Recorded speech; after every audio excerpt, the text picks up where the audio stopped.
은혜가 되죠? 네. 네. 제가 카톡으로 보냈으니까, 이 찬양을 자꾸 좀 부르고 싶으면은, 클릭해서 조금 들어보시면, 은근히 굉장히 은혜가 되고, 마음이 열려지는 역사가 나타나는 줄 믿습니다. 여러분, 닫혀있는 곳에는 뭘 담아둘 수가 없어요. 일단은 열려야 되는데, 특별히 하나님의 은혜와 축복은 열려진 곳에서 그곳에 부어지게 되어 있어요. 그래서 여러분이 교회 와서 또 하나님 앞에서 마음이 닫혀진 사람이 아니라 은혜를 사모하는 마음으로 열려진 마음이 되고 열려진 삶이 되시기를 주님의 이름으로 축원합니다. 마귀가 주는 것에 대해서는 닫혀야겠지만 하나님이 주시는 은혜에 대해서는 열려 있어야 돼요. 그리고 오늘 본문의 말씀 통해서 열린 삶의 축복이라는 말씀으로 함께 은혜를 나누고 싶습니다. 신앙생활에서 승리하고 또 교회 생활에서 잘할 수 있는 원리가 하나가 있다고 한다면 바로 이것이에요. 그것이 바로 뭐냐면 자기를 믿음의 식구들과 주님 앞에 개방을 해야 된다는 말, 열어야 된다는 말. 닫혀진 곳에서는 은혜가 임할 수가 없어요. 그래서 자기가 알아요. 마음이 딱 닫혀 있으면 다 싫어하는 거야.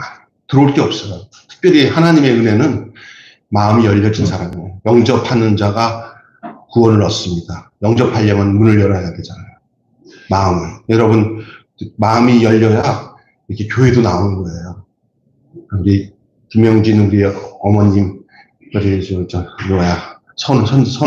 선재 엄마죠. 교회에 이렇게 나오는데 제가 옛날에 교회에 좀 나오세요 할 때는 이렇게 마음이 안 열려 있으니까 이렇게 교회 나올 수가 없었어요. 근데 최근에 일이 있어서 저한테 찾아와서 목사님 나 이런 일이 있어서 기도해 주세요 하다가 본인이 이거 해결되고 좀 되면은 그랬더니 뭐 입에서 이제 교회 다녀야겠네 먼저 얘기를 하시더라고요. 그랬으니 딱 되는 제가 걱정이 안 되는 게 주일만 되면 이렇게 안 나올까 싶은 마음이 하나도 안 들고 오늘도 이제 여전히 나오겠구나 하는 생각이. 왜 그러냐? 이미 마음이 열려졌기 때문에. 마음이 열려진 사람은 막 재촉 안 해도 본인이 알아서 딱 마음을 정하고 교회에 나오게 되는 거예요. 오늘 3주째 계속 연속으로 나왔어요. 이제 주님이 나를 오라 해가지고 천국 갈 때까지 변함없이 주님 앞에 나오는 귀한 축복이 있기를 바랍니다. 사람이 끝날 마지막 부분에 날씨 80 넘어서 잘 사는 게 굉장히 복이에요. 네. 저는 저희 아버지 돌아가실 때 보니까 저희 아버지가 복 많이 받으신 분이었어요. 제가 볼 때는. 제 자랑할 얘기 아니라 제가 아버지 돌아가시는 그 목전 앞에서 아버지를 위해서 기도하고 울면서 아버지 영혼 떠나가세요. 아버지 하나님 곁에 가실 거예요. 그런데 제가 그 기도하니까 뚝 떨어지더라고요. 그 전까지는 가족 식구 형제들이 다 올 때까지는 숨이 계속 올라가고 그 간호사가 이상하네. 근데 우리 동생들이 다 와가지고 소리 다 듣고 난 뒤서 다 이제 니들 가라 하고 나 혼자 남아가지고 아버지 기도하는데 뚝 떨어지서 바로 돌아가시더라고요. 그래서 그걸 보면서 천국 가신다는 확신을 제가 보고 이거 참 복 있는 노인이다 하고 아들 잘 만나서 참 복되게 가셨구나 그렇게 제가 봤어요. 그래서 하나도 후회 없어요. 제가 그 영상을 딱 남겨놓고 가끔 하다가 이렇게 와요. 그래서 내가 그 아버지 돌아가시는 그 영상을 다 찍어놓고 보면서 참 그래도 복되게 돌아가셨구나. 여러분 말년에 잘 가시는 것도 복인 줄로 믿습니다. 그리고 믿음을 가지고 살다가 복되게 살아야죠. 그러니까 살면서 정말 괴롭게 돌아가시지 않고 복되게 열린 마음을 가지고 산다는 건 너무나 복된 삶을 살아가기에 좋은 이거보다 더 큰 약속이 없어요. 사람이 벌써 어디가 폐쇄적인 사람은요 다 문제가 생겨요. 근데 좀 약간 개방적이고 열려져 있는 사람은 여유로워요. 모든 사람에게 줄 게 있어요. 복관도 열려져야 나가는 거거든요. 닫혀놓으면 아무것도 안 돼요. 열린 마음으로 살고 열린 삶으로 축복을 얻는 여러분 되시기를 주님으로 축원합니다. 그렇습니다. 그래서 자신을 개방을 해야 돼요. 믿음 안에서. 말 한마디 안 하고 자기를 은폐하고 곤란해. 어떤 목사님이 성도가 하나가 왔는데 이렇게 저 잠깐 하중요 그래서 집 좀 갑시다 하더니 집을 개방을 안 해요. 교회에서 열심히 해서 그냥 그래야 약을 놔뒀어요. 그래서 그 여자 전도사님이 목사님 저분 좀 신방 좀 해야 될 것 같아서 목사님 사람 참 좋은데 뭐 교인들이랑 너무 잘 어울려 그러는데 집을 개방을 안 해. 여기 산다 그러는데 미안하지만 뒷조사 좀 할래? 알고 보니까 신천지야. 집에 안 들어오게 하고 이렇게 다 이렇게 뒷조사 해보니까 이게 사람이라는 게요 뒷조사 하지 않아도 다 열려져 있어야 돼요. 폐쇄적인 건 뒤에가 좀 찌려요. 이상해요. 그러니까 열려 있어야 돼요. 야, 앞을 봐도 멀쩡하고 뒤를 봐도 멀쩡한 사람이 돼야 됩니다. 세상 말로 이상해 꿀인내가 나네 그러잖아요. 꿀인내가 나는 인생 살지 마시고요. 이렇게 열려져 있는 삶을 살아요. 개방하는 건 얼마나 중요한지 몰라요. 그것도 적극적으로. 믿음 생활하면서 교회 생활하면서 폐쇄적인 마음을 갖고 사는 사람들이 참 의외로 많아요. 그럴 때 요즘에 함부로 집에 좀 가서 신방 좀 합시다 말을 못해요. 근데 목사가 그런 말 안 해도 우리 교회 우리 집에 좀 오셔가지고 목사님이 기도해 주시고 내가 사는 형편이 이렇습니다 하고 기도 제공해놓고 기도 좀 하면 참 좋겠다 이런 마음은 축복받을 수 있는 마음이에요. 진짜 있습니까? 네, 그러니까 여러분이 요즘에는 목사가 일부러 막 들이다 대밀면 힘들지만 저는 기다리고 있어요. 몇몇 우리 교회 새로 와서 이제 신앙생활 하시는 분들이 목사님 모셔가지고 한번 예배 신방금 안 해도 괜찮아요. 또 음식 같은 거 안 해도 괜찮아요. 일단 한번 집에 와서 기도 한번 해주시고 하세요. 요 마음 가지고 한번 부르시는 것도 목사님이나 사모님 부르시는 것도 큰 복을 임하게 하는 비결인 줄로 믿습니다. 근데 도대체 어떻게 살까? 교회 와서 상냥하게 이쁘게 잘 하고 참 믿음직한데 내가 꼭 누구라고 얘기 안 합니다. 라고 묻히시면서 근데 이제는 한 번쯤 불러서 목사님한테 예배 좀 드리십시오 해도 될 텐데 아무 말도 안 하네? 왜 그럴까? 뭐 그런 생각을 제가 하고 있었어요. 누구라고 얘기는 안 해요. 저는 눈바지처럼 아니에요. 그런데 그런 사람들이 있어요. 이렇게. 근데 이렇게 좀 교회 나온 지 벌써 5년, 10년 됐는데 목사님 한번 와서 예배도 한 번도 우리 집에서 안 드렸네? 조금 재고해 봐야 돼요. 네. 이제라도 말씀 듣다가 열려진 사람이 축복이다. 이런 마음이 은혜가 됐다면은 말씀 다 듣고 났다면은 당장 순종하고 실천하세요. 제가 일부러 안 해요. 내가 가겠습니다. 안 해요. 왜냐면 요즘에 부담스러워해서 말 못해요. 그러나 말씀 시간이니까 여러분에게 복이 된다니까 얘기하는 거예요. 우리 선호 형제는 그냥 자기 집도 아니고 나라에서 주는 게 조그만 집인데도 그냥 목사님 온다고 얼마나 그날 아주 행복해서 막 구름에 붕붕 뜨는 것처럼 받아들이잖아요. 그죠? 기분 좋았죠? 네. 그런데 다른 분들은 그런 분들이 있어요.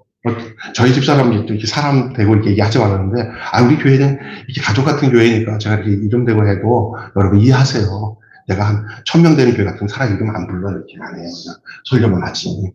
문제가 되는데 이제 여러분이 이해가 되도록 하는 거예요.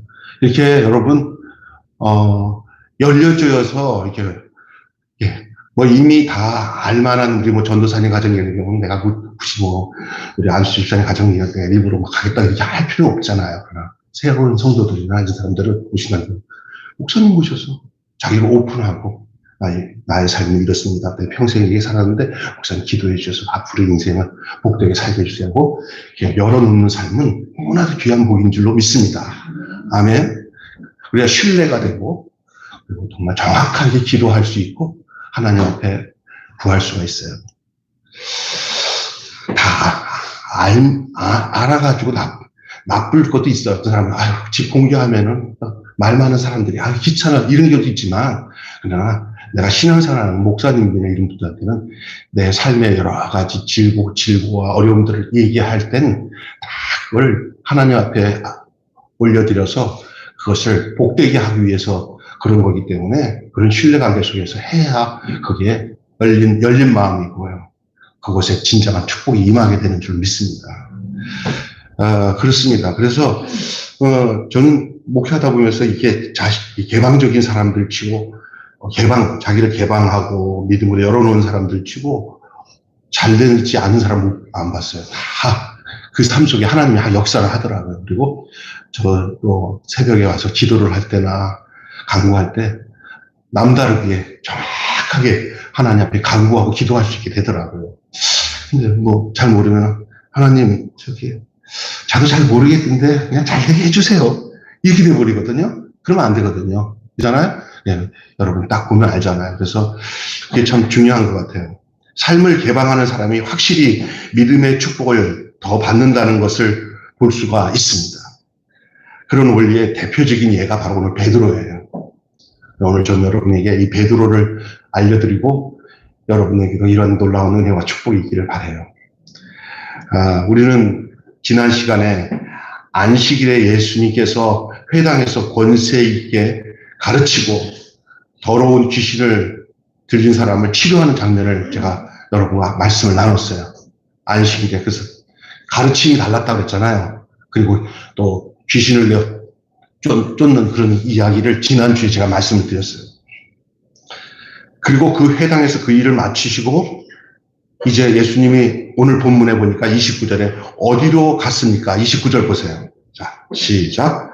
회당에서 나와 곧 야고보와 요한과 함께 시몬과 안드레의 집으로 들어가시니. 아멘.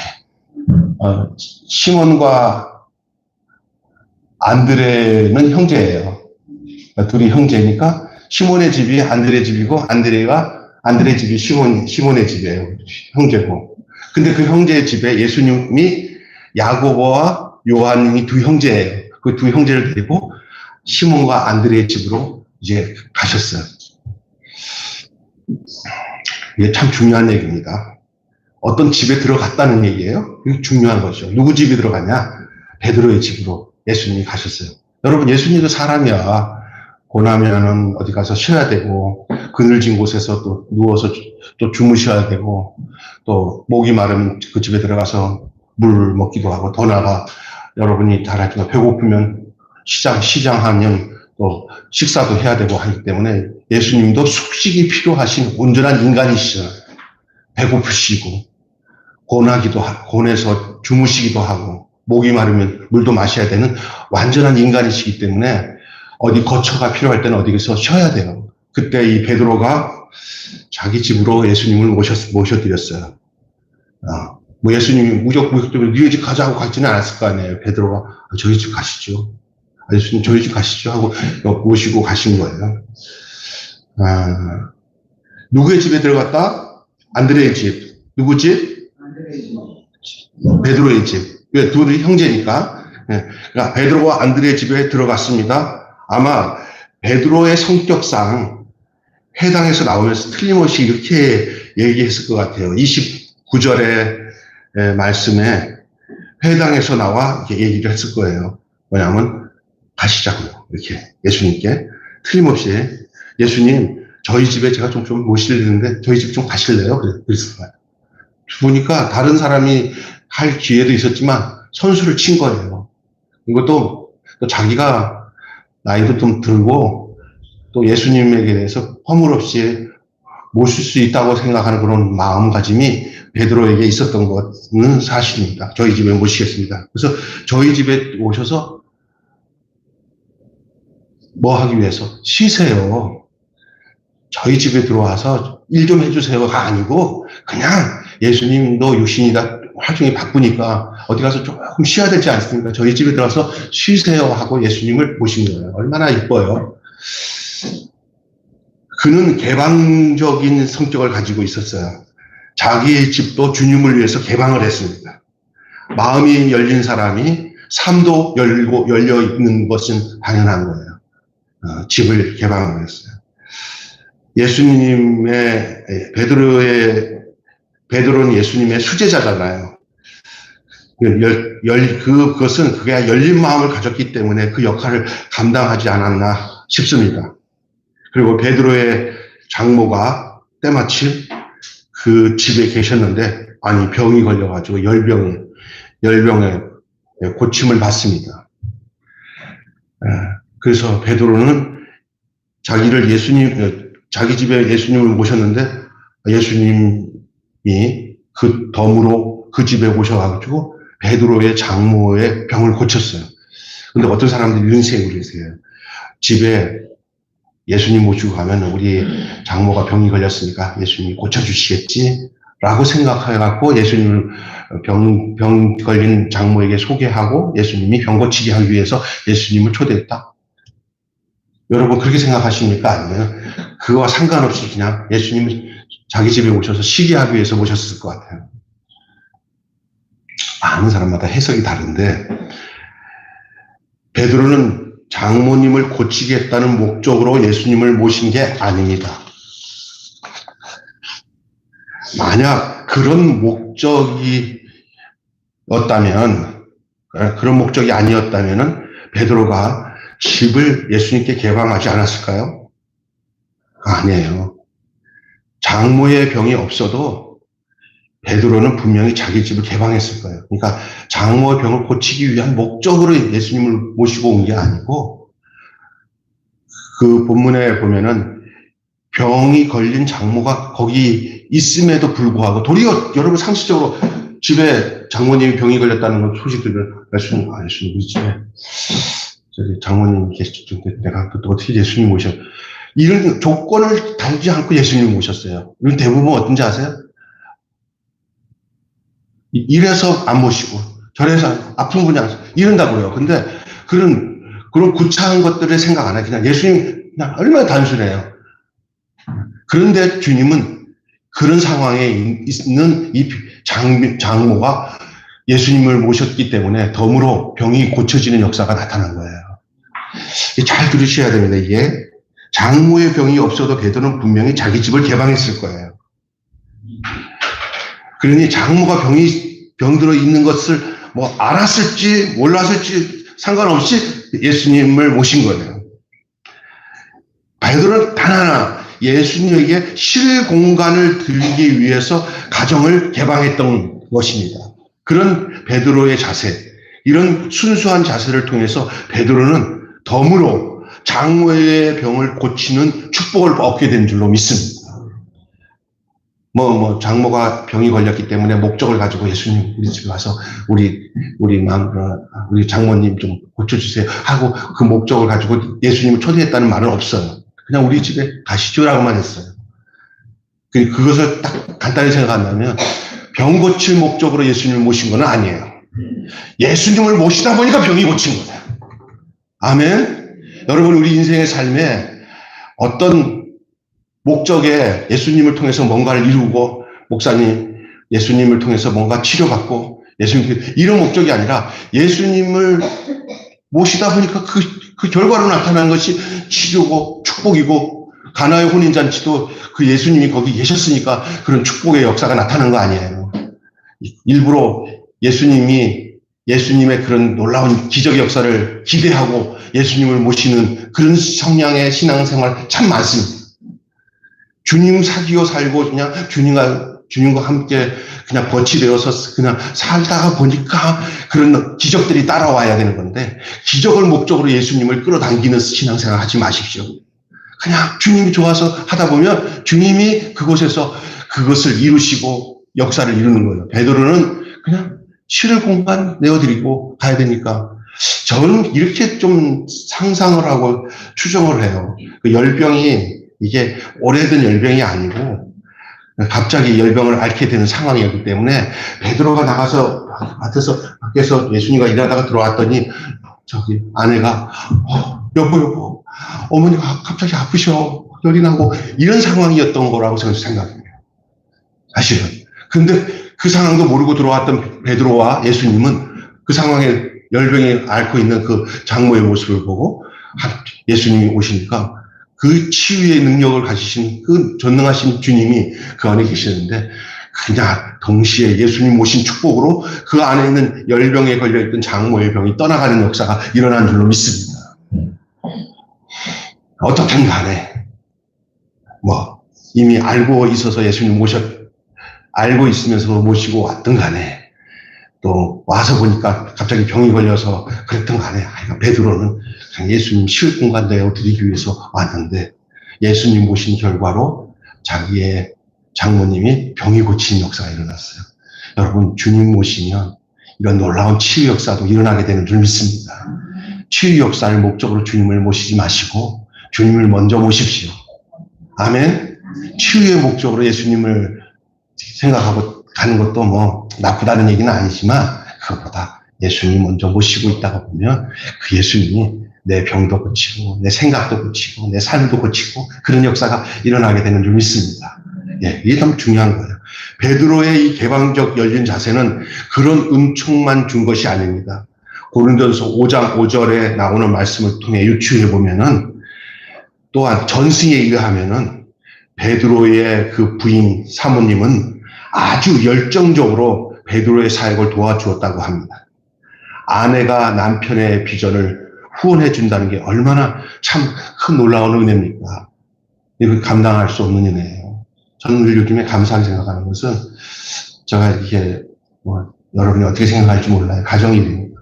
제가 이렇게 반찬 나누고 이렇게 하는 일들을 매주마다 하고 바쁘게 움직이는데, 저희 집사람 하는 일이 이 교회 이렇게 사모일만 하는 게 아니라, 하는 일이 애들 뭐 손주도 있지만, 참 여러분도 알지만, 또 교회가 작으니까 경제적으로 도움을 주기 위해서 하는 일도 많잖아요. 그러면서도 이 반찬 나누는 사역하면서 끝나고 난 뒤에 설거지 같은 거 누가 다 안 해요. 뒷정리 다 하고 이런 거 다 하는데, 이런 일들을 감당 안 해주면 저는 솔직히 여기 서목사님 계시지만 감당이 안 돼요. 솔직히 안 돼요.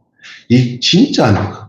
우리 여기 저기 집사님도 계시지만 다들 하지만 이 뒷정리가 안 돼요. 갔다 오면 내가 보면 다 해요. 아이고 그냥 다 가버려야 돼. 그럼 다 정리해야 돼. 다 해요. 그리고도 이것을 군소리 없이 해내면서 제가 그만해. 저 사람의 이 일에 대한 협조와 후원이 없으면 이런 이웃들을 돕고 하는 일을 못하겠구나 하는 생각을 해요. 저에게는 참 감사한 것은, 우리 교회는 어떤 일을 하기 위해서 청빙을 해서 뭐 얼마 주겠다 해가지고 뭐 사업적으로 해가지고 이렇게 불러들인 사역자가 하나도 없어요. 우리 교회는. 무슨 얘기인지 아시겠죠? 박 목사님도 지가 알아서 찾아와서 우리랑 같이 사역자가 됐고, 박정화 선사님도 그렇고, 저도 그렇고, 우리 서 목사님도 그렇고, 우리 저기 노선호 형제님도 좀 마켓에서 그 사역하는데 제가 보니까 그렇게 잘할 수가 없어요. 아주 그냥 그 정규재 목사님이 너무 고마워하고 있어요. 지금 이제 지난주에는 우리 광열교에서 후원카드 해가지고 좀 꽤 많이 후원 CMS 후원이 많이 들어와서 이제는 이제 점점 틀이 잡혀서 아마 지금은 힘들지만 아마 안정되게 진행이 되면 어렵지 않을 거예요, 앞으로. 그런데 그걸 이렇게 성실함으로 그냥 하나님이 주신 것으로, 우리가 어떤 그런 사람을 얻기 위해서 이력서 내세요 하고 나는데 그렇게 안 해서 우리 교회는 그렇게 할 수도 없고, 그런데도 불구하고 자원에서 자발적으로 하는 그 사역이 다들 행복함으로, 기쁨으로, 마음이 닫혀지지 않고 뭐 하기 때문에, 열려있기 때문에, 하나님을 향해서 사랑으로 열려있기 때문에 그 가능한 비전을 공유하는 거예요. 함께 가정을 주님께 개방하고, 교회를 주님께 개방하고, 주님을 따르는 그 믿음의 형제들과 주의 종들에게 개방을 하십시오. 여러분 스스로 개방한다는 것은 함께 그 동역에 참여할 수 있는 마음을 가지시라는 말이에요. 이 세상에 가장 복된 자세가 많지만 가장 복된 자세 중에 하나가 열린 마음인 줄 믿습니다. 개방하는 거예요. 마음을 닫아놓는 게 아니에요. 마음을 열어놓으셔야 되는 줄로 믿습니다. 예수님 안에서 닫힌 가정을 만들지 마시고요. 예수님 안에서 닫힌 교회를 만들어주지 마시고 열려지는 교회가 돼야 돼요. 저는 가능하면 교회를 열어놔야 된다고 봐요. 그래서 많은 사람들이 마음대로 올 수 있도록 열린 교회가 돼요. 그 어떤 교회 이름이 열린 교회도 있잖아요. 열린 교회. 근데 열린 교회인데 가보니까 자물쇠로 꽉 닫혀져 있더라고요. 이름은 열린 교회야. 근데 교회가 닫혀져 있어요. 좀 의왕시에 요번에 국회의원으로 출마하시는, 무슨, 변호사가 있어요. 텔레비전 자주 나오는데, 우리 김기용 목사, 제 친구 목사님, 고양시에서 목회할 때, 이렇게 만나가지고 친구처럼 잘 지내면서 지금까지 이렇게 우정을 나누고 있는 형제를 같이 만났어요, 제가. 그런데 어떻게 해서 알게 됩니까? 김 목사님이 교회를 다른 데는 다 닫혀놨는데 그 삼터마을에 교회에서 목회할 때 거기 교회를 개방을 했대요. 360일 그냥 문을 열어놨대요. 도둑도 많이 맞았는데 열어놨대요. 그러면 그때 검사로 있을 때 힘들어서 오면서 교회 기도를 하는데 자기네 아파트에서 이쪽에 들어가면 또 상가 지하도 아니고 1층도 아니고 그런 예배당인데 컸어요. 상가교회. 근데 자기네 돌아다니다 보니 거기만 문이 열려 있어서 매번 아침마다 또 저녁마다 시간 되면 가서 기도할 때 거기 가서 기도하다가 친하게 친구가 되고 지금까지 계속 연결되는 이름 될만 알만한 유명한 변호사의 텔레비도 나오고 그분 만나서 제가요. 네. 어떻게 해서 이렇게 되냐니까 열려 있었어요. 교회를 열어놨대요. 할렐루야. 그래서 아무나 와서 기도했다는 거예요. 그래서 목사님께서 여러분 도둑 안 맞으니까 도둑 많이 맞았는데 그냥 그래서 모든 것을 다 싸구려로 놓을 수밖에 없었어. 그래도 열어놨대. 제가 많은 걸 도전을 받았어요. 닫힌 마음들은 안 좋은 것 같아요. 열려 있어야 되는 것 같아요. 하나님을 향해서 열려 있어야 돼요. 사람을 향해서도 마음을 참 열어놓고 살아야 돼요. 닫혀놓고 나면 무서워. 서로 말을 못해요. 닫아놓으면. 마음 닫혀면 대화가 없어져요. 마음이 열려야 대화가 이루어지는 거예요. 그래서 여러분 가장 복된 자세가 바로 그런 마음이에요. 하나님 앞에 열린 마음이 되시기를 주님으로 축원합니다. 네, 그런 가정이 돼야 되고 자녀들도 열린 자녀가 돼야 돼요. 그래서 저는 너무 감사해요. 우리 애들이랑 하나도 이렇게 다친 애들이 없이 서로 그냥 카톡으로든지 대화로든지 계속 대화가 돼요. 우리 아들이랑도 매일 이렇게 카톡으로 대화도 나누고 막 어려운 것도 서로 나누고 이렇게 너무 감사한 것 같아요. 그래서 열려 있구나 마음이.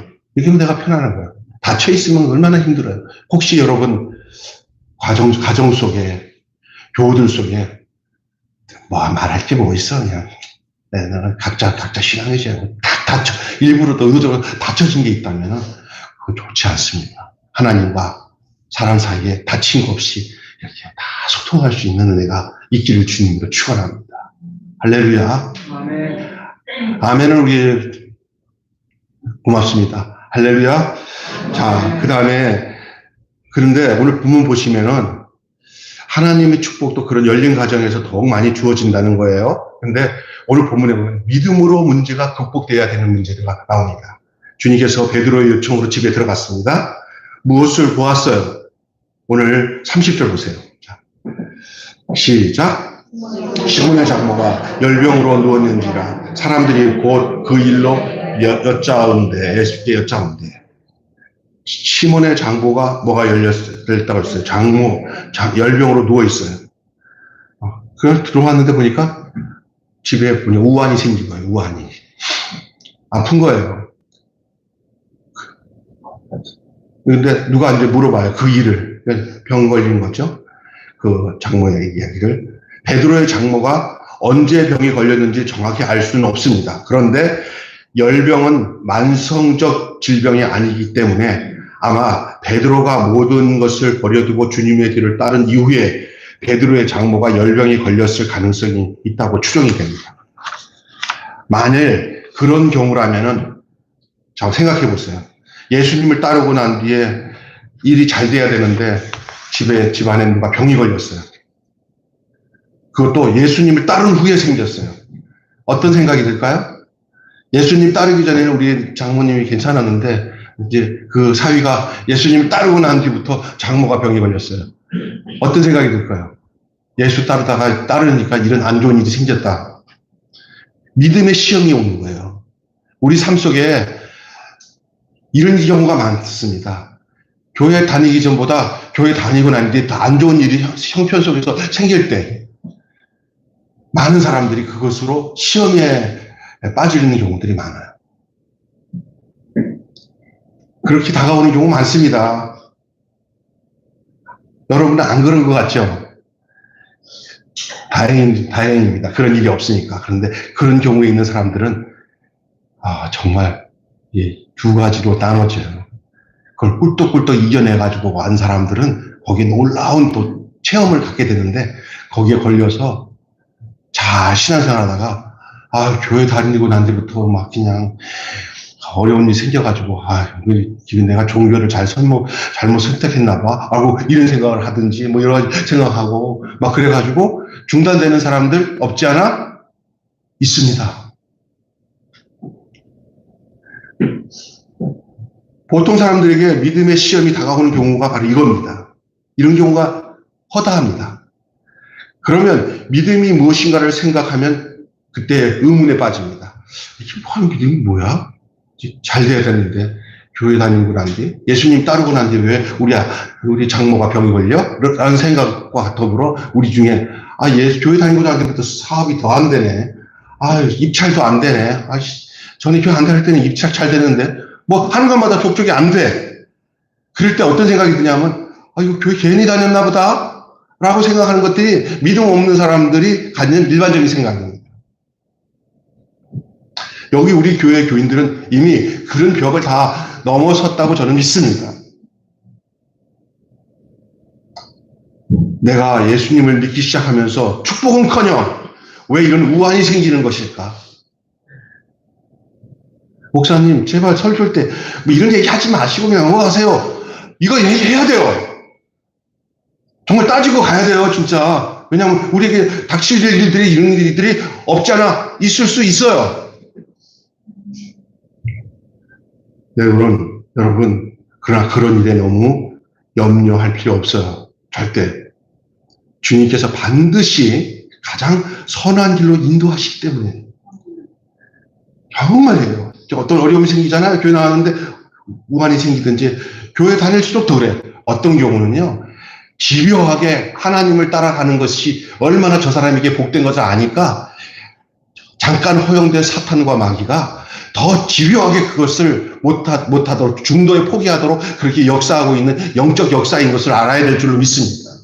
그때 이거 진짜 내가 진짜 하나님 앞에서 축복받으려고 하니까 이 악한 영적 세계에서 이 사탄이 하나님께 가까이 못 가게 하기 위해서 이렇게 나를 어렵게 하는구나라는 그런 해안이, 그런 생각이 여러분 속에 분명히 있어야 돼요. 걱정하지 마세요. 틀림없이 문제는 당연히 있어요. 없어도 감사하고요. 있을 때도 감사해야 돼요. 선한 길로 인도하시고 계획이 있다는 거예요. 31절 보십시오. 자, 보세요. 31절. 나아가사 그 손을 잡아 일으키시니 열병이 떠나고 여자가 저희에게 수종 들더라. 장모의 열병이 치유되었을 뿐 아니라 그녀가 오히려 주님께 헌신합니다. 자, 보세요. 열병은 문제예요. 장모가 열병 문제였어요. 그 자리에 예수님이 계셔서 그 열병을 고치시니까 고침받은 이 장모가 이제는 수종 드는 사람으로 바뀌어요. 예수님을 자기 가정으로 개방하고 모셔드렸을 때 이런 축복이 있을 줄 몰랐지. 왔을 땐 그 과정 속에서는 아이고 큰일 났네. 어머님이 아프셔? 내가 지금 사회노릇도 제대로 못하고 어머니 곁에 있어야 되는데 예수님 따라가니까 저렇게 어머니가 저렇게 장모님 저렇게 병이 걸렸나 막 하는 순간이었는데 그때 때마침 예수님이 옆에 계셨기 때문에 그 예수님이 그 어머니의 병에 있는 열병을 탁 치료하시고 건져주시고 주님이 계심으로 인해서 또 다른 하나님의 놀라운 역사와 기적과 체험을 갖게 된 줄로 믿습니다. 예수님이 안 계셨으면 그 모든 우리는 이런 경험들을 가지고 사는 사람들이에요. 주님 모시고 살면서 어떤 삶의 정말 혼란스러운 그런 문제 앞에서 주님이 이 문제를 해결해 주심으로 인해서 다시금 주님께 헌신하는 사람으로 바뀌어지는 우리의 삶의 내용들이 한두 가지입니까? 다시 그 여인이 오히려 주님을 헌신하는 축복의 역사로 바꿔지잖아요.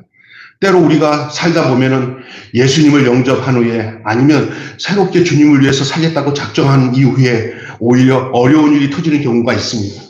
그러나 그때 믿음으로 그 상황을 극복하면 반드시 더 좋은 일이 생기게 되는 줄로 믿습니다. 오늘 본문은 우리에게 어떤 교훈을 주고 있어요? 우리 가정에 주님이 오셔야 하고 우리 삶에 주님이 오셔야 한다는 거예요. 오늘 본문에 베드로와 예수님을 모시고 가정에 계셨다는 그 사실이 제일 중요한 초점입니다. 거기에 문제 해결의 기적과 축복이 거기에 있는 거예요. 주님 모신 가정이라면 걱정하지 마세요. 주님 모신 심령이라면 걱정하지 마세요. 문제가 아니라 내게 주님이 계신 것이 모든 문제 해결이 되는 줄 믿으시기 바랍니다. 주님이 문제 해결되신 주님이 내게 계시기 때문에 문제가 될 수 없어요. 하나님께서는 우리가 주님을 위해 살기로 작정했기 때문에 그 작정이 진정한 작정인가를 시험하기 위해서 문제를 주시는 것 아닙니다. 우리는 문제 앞에서 편하게 생각해야 돼요. 자꾸 주님이 그런 분이라고만 생각하지 마십시오. 그냥 문제 앞에서 편하게 생각하셔야 돼요. 어차피 삶이란 문제와 더불어 사는 것이 삶입니다. 한번 따라서 합시다. 문제와 더불어 사는 것이 삶이다. 시작. 문제와 더불어 사는 것이 삶이다. 문제가 없는 게 문제예요. 문제가 없는 게 문제예요. 문제와 더불어 사는 것이 그것이 삶이에요. 그렇기 때문에 문제를 가지고 너무나 골몰하게 되어서 거기에 문제에 함몰하지 마시고요. 문제가 왔을 때 이게 삶이구나. 왜냐? 주님과 함께 하기 때문에 그게 다 합력하여서 선을 이룬다는 사실을 여러분 잊지 마십시오. 진짜예요, 진짜. 살다 보면 끊임없이 문제는 우리에게 다가오게 마련이에요. 저도요, 요즘에, 정말 이런 얘기 하긴 참 어렵지만, 그냥 넘어갈게요. 나 문제 많은 거 하나 생겨가지고, 우리 목사는요, 성도들한테 상담 못해요, 사람들이. 근데 하나님 앞에 기도하면서, 문제가 생겼더라고요. 그런데도 궁금해 생각해요. 상당히 큰 문제도 생겼어요. 금전적인 문제도 보통 크게 생긴 게 아니에요. 그것도 내가 아니라 우리 아들에게. 억수로. 그것도 원해서 된 게 아니라 스승 잘못 만나가지고. 그래서 뭐 작은 금액이 아니라 엄청난 금액. 앞으로도 계속 그게 법적으로 해결돼야 할 문제인데 아들이랑 얘기하면서 다 긍정적인 답을 곧 도출한 게 뭐냐. 11조 잘하겠다고 작정을 아들이 아빠 나 이제 이거 끝나면 제대로 할 거야. 조금이라도 큰 몫이 할 거야. 이 결정이 내린 거야. 이거 내가 가르치려고 하는 게 아니야. 돈이라는 것은 자기가 결정해서 결론 짓는 게 아니라는 것을 깨닫는 거예요. 그게 얼마나 많은 손해를 얻고 났든 이 하나님 앞에의 물질적인 개념을 다시 갖는 축복이에요. 내가 또 축복이다 했어요. 몇 천만 없어도 네 인생에 그것이 결론이 된다면 그건 그 축복이다. 할렐루야? 이거예요. 이게 문제가 다 문제가 아니라는 거예요. 이해가 되셔야 돼요. 다 하나님 앞에서 풀면은 훨씬 더 많은 큰 문제를 풀면 큰 축복이 오고 작은 문제 풀면은 작은 축복이 오게 돼 있어요. 큰 문제 앞에 너무 무서워하지 말고 그래서 큰 문제 앞에 고민하고 있는 우리 성도님 있잖아. 끝나면 큰 축복으로 하나님께서 역사하실 줄 믿습니다. 아멘. 여러분 걱정하지 마십시오. 왜냐하면 오늘 본문에 베드로의 곁에 누가 계셨어요? 베드로가 모시고 온 분이 누구예요? 예수님이에요. 우리 곁에 누가 계셔요? 예수님 계세요. 할렐루야. 네.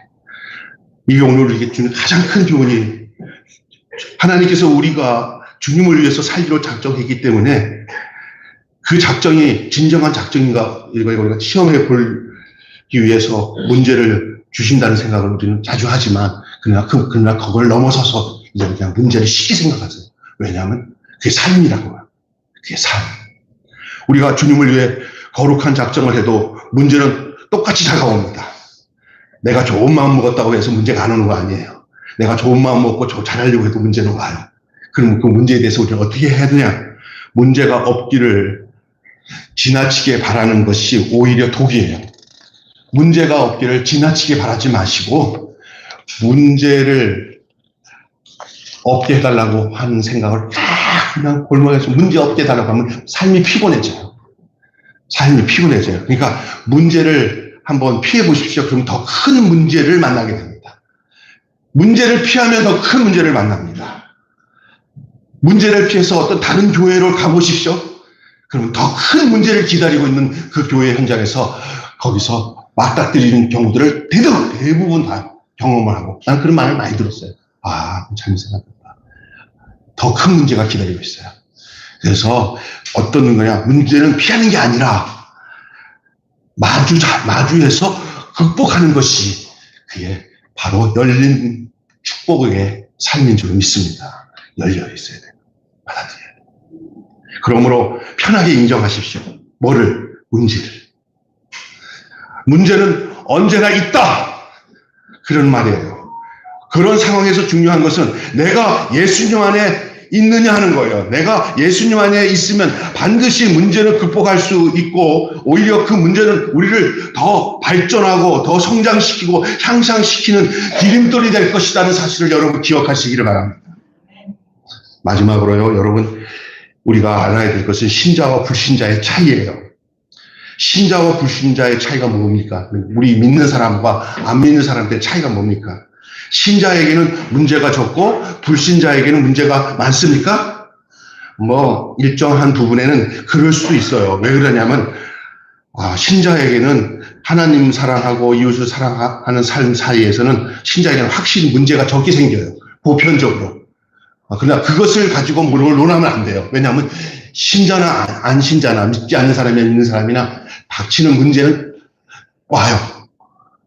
어떤 경우에 너무 고착화돼가지고 믿는 자는 절대 문제가 없고 안 믿는 자에게만 문제 있어 이렇게 생각하면 여러분 거기에 큰 어려움 당해요. 믿는 자도 어려움 있고 안 믿는 자도 어려운데 보편적으로 믿는 자에게는 조금 그 농도가 안 믿는 자보다 건전하게 살고 성결하게 살고 깨끗하게 살기 때문에 문제가 덜해요. 술도 안 먹고 이렇게 반대로 사니까 사고가 덜하지만 안 믿는 자들은 막 사니까 어려움이 더 생길 수 있는 거예요. 그런 부분이 있지만 그러나 바르게 산다고 하는 사람에게도 어느 날 불가항력적으로 믿는 자에게도 어려움이 찾아온다는 사실은 안 믿는 자와 비슷하게 찾아오는 것 있어요. 이해가 되세요? 그때 그 문제가 생기는데 신자와 불신자의 차이가 거의 없어요. 그런 문제에 대해서는. 불가항력적으로 찾아오는 문제에 대해서는. 그런데 신자에게는 해결자이신 예수님이 있고 불신자에게는 없다는 큰 차이가 있어요. 이 얘기는 뭐냐? 보통 때는 모두가 그렇게 잘 삽니다.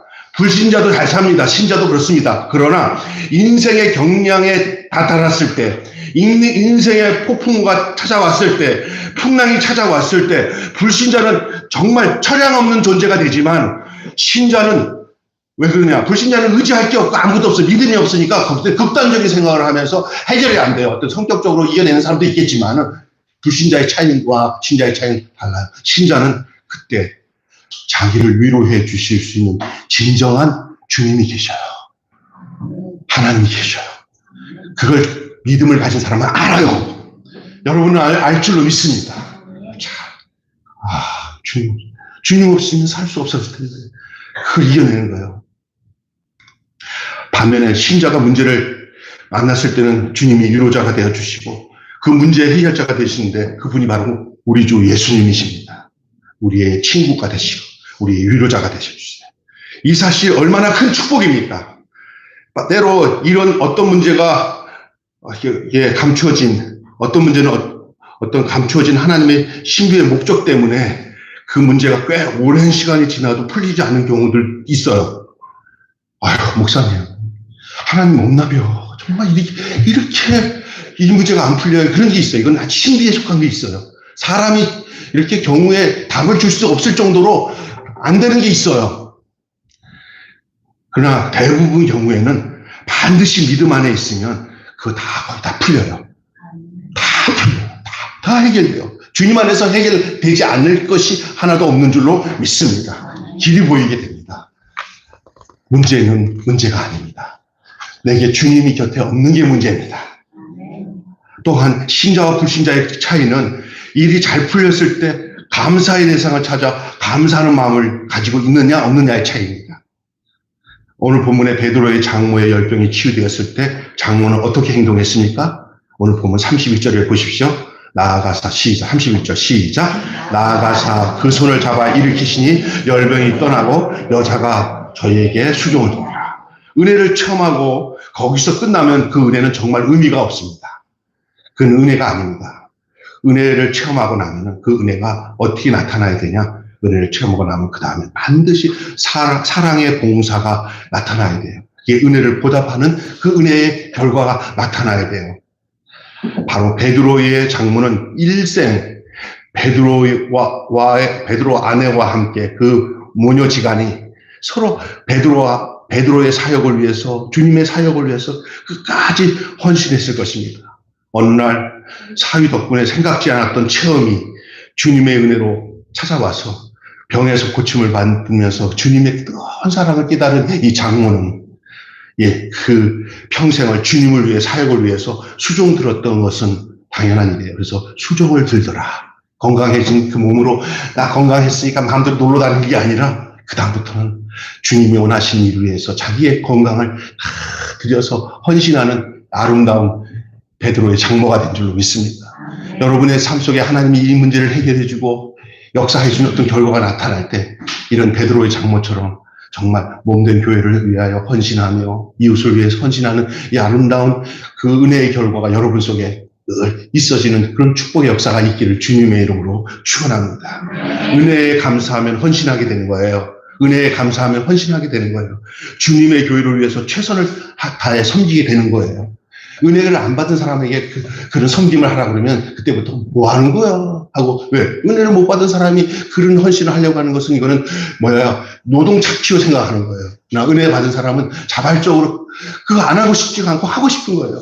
우리 어떤 성도님이, 목사님, 좀 기도하고, 요번에 하나님께서 역사에서 이걸 해결해 주시면요, 저는 평생 진짜 교회를 위해서 뭐 이렇게 하겠다는 기도하십시오. 하나님이 그 마음 위해서 그렇게 하시게 할 거고, 그런 결과가 나타날 것입니다. 할렐루야. 이런 놀라운 역사가 있는 거예요. 우리가 어떤 사람이 몸된 교회와 선교 사역을 위해서 헌신할 때는 다 이런 은혜의 결과를 통해서 그것에 대해서 선교사로 헌신하기도 하고, 또 어떤 봉사자로서 주님 앞에 쓰임받는 것이지, 그냥, 저거 하면 좋겠다, 저 봉사 좀 하면 좋겠다, 저기 헌신하면 좋겠다 해서 하는 게 아니에요. 그 은혜의 결과로 다 이어지게 된 거예요. 있습니까? 우리 교회 이런 놀라운 체험적인 하나님의 은혜의 결과에 이런 수종드는 축복의 그런 봉사의 삶들이 우리의 삶 속에 나타날 때 그게 역동적인 신앙생활이 이루어지지 않겠습니까? 교회 안에 그런 놀라운 역사가 여러분 삶 속에 있기를 주님의 이름으로 축원합니다. 주님의 은혜에 감사하는 마음이 있기 때문이에요. 항상 주님의 은혜에 감사하며 주님을 위하여 기쁘게 수종드는 여러분이 되시기를 주님의 이름으로 축원합니다. 기도하겠습니다. 다 같이 한 1분만 합심으로 말씀을 붙들고 기도하겠습니다. 거룩하신 하나님 아버지 은혜와 사랑을 감사합니다. 오늘 우리가 들어야 할 말씀을 들었습니다. 하나님이 말씀하신 이 말씀을 붙들고 우리가 합심하여 기도합니다. 하나님이 역사하여 주시옵소서. 오늘 아버지 정말로 베드로에게 예수님이 계셨기 때문에 하나님 그 가정을 열어서 그 집에 들어왔는데 하나님 아버지와 그 장모의 질병 그 열병으로 인하여서 하나님 돌려 하나님께서 그 열병을 고치시는 사건을 통하여 그 가정 위에 더 역동적인 하나님의 역사하심을 경험하게 되었습니다. 우리 삶 속에 주님을 따르는 가운데 어려움도 생길 수가 있고 병도 걸릴 수가 있고 어려울 때 하나님 우리가 뒤로 물러서지 않게 하시고 더 문제 앞에서 그 문제를 더 이용하여서 더 역사하시는 주님을 경험하며 체험하는 저희들 되게 하여 주시고 그 은혜의 결과로 하나님 앞에 우리의 삶을 헌신하고 수종하며 봉사하며 나가는 저희들 되어줄 수 있도록 하나님 인도하여 주시옵소서. 오늘 저희들 귀한 이 말씀을 통하여서 이것이 베드로의 사정이 아니라 바로 오늘 우리의 삶의 여정 속에서 나타날 이 놀라운 은혜의 체험이 진짜 분명한 우리의 실존이 되게 하시고 우리의 현실이 되어줄 수 있도록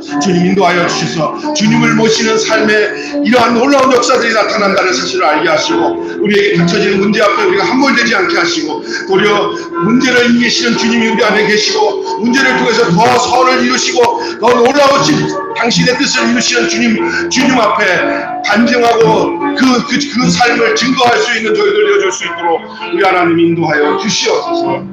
우리 주 예수님의 이름으로 기도하옵나이다. 아멘.